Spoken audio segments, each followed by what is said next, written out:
ഈയിടെ different arts സെൻറ്ററിലെ head master എന്നൊരു cinema പ്രദർശിപ്പിച്ചിരുന്നു. കാരൂരിൻ്റെ പ്രശസ്തമായൊരു കഥയില്ലേ, പൊതിച്ചോറ്.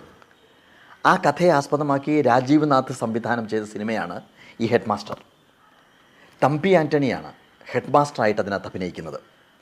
അദ്ദേഹത്തിൻ്റെ മകനായിട്ട് അദ്ദേഹത്തിൻ്റെ സഹോദരനായിട്ടുള്ള ബാബു ആൻ്റണി ഉണ്ട്.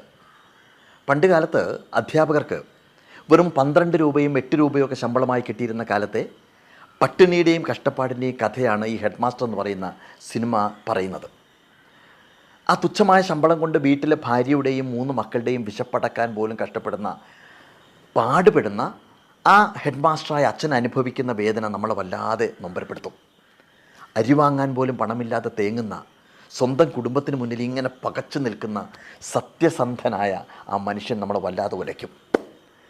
വിശപ്പിനോളം വലിയൊരു വേദനയില്ലല്ലോ. ഒരു ദിവസം ആ സത്യസന്ധനായ ഹെഡ് മാസ്റ്റർ